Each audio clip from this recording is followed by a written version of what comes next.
तर लोकसभा निवडणुकांच्या अनुषंगाने देखील काही महत्त्वाच्या बातम्या आहेत, त्या संदर्भातल्या टॉप 9 आपण बातम्या बघूया। सुप्रिया सुळेंकडून बारामती लोकसभेसाठी स्वतःची उमेदवारी जाहीर, तुतारी चिन्हासह स्वतःच्या नावाचं सुप्रिया सुळेंकडून स्टेटस शेअर। संभाजीनगरची लोकसभा कोणी लढवावी हे पक्ष ठरवेल, पक्षाने आदेश दिला तर लोकसभा नक्की लढवेन, माझी इच्छा असणं किंवा नसणं याला महत्त्व नाही, अंबादास दानवेंची प्रतिक्रिया। भाजपच्या केंद्रीय निवडणूक समितीची मोदी शहांच्या नेतृत्वात 4.5 तास बैठक, पहाटे 3:30 पर्यंत चालली बैठक। 16 राज्यांच्या लोकसभा उमेदवारांच्या नावावर शिक्कामोर्तब झालेला आहे, तर महाराष्ट्र संदर्भात अद्याप चर्चा झालेली नाही। भाजपच्या लोकसभा उमेदवारांची पहिली यादी आज जाहीर होण्याची शक्यता।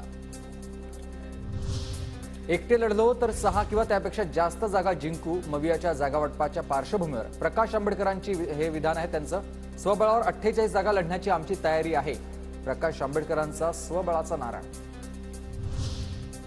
तर तुटलेल्या पक्षांनी आपली ताकद पाहावी आणि मग जागा मागाव्या, प्रकाश आंबेडकरांचा ठाकरे गट आणि शरद पवार गटाला टोमणा। अमोल कोल्हेंसाठी शरद पवार मैदानात, अजित पवारांनी शिरूर लोकसभा निवडणुकीत प्रतिष्ठेची केलेली आहे आणि पवारांनी घेतली आता शिरूरमधील पदाधिकारी आणि कार्यकर्त्यांची बैठक। रश्मी शुक्ला आणि संघ या एकाच नाण्याच्या दोन बाजू, रश्मी शुक्ला संघ मुख्यालयात का गेल्या हे नवीन सांगण्याची गरज नाही, संजय राऊतांची पोलीस महासंचालक रश्मी शुक्लांवर टीका। पेंग्विन आणून निवडणूक जिंकता येत नाही, पेंग्विन काम करत असतील तर त्यांना पक्षाचा कार्यकारी अध्यक्ष करा, आदित्य ठाकरेंच्या वक्तव्यावर बोलताना आशिष शेलारांची उद्धव ठाकरेंवर टीका। राज्यातले पेंग्विन सरकारपेक्षा जास्त काम करतात, आदित्य ठाकरेंची सरकारवर टीका।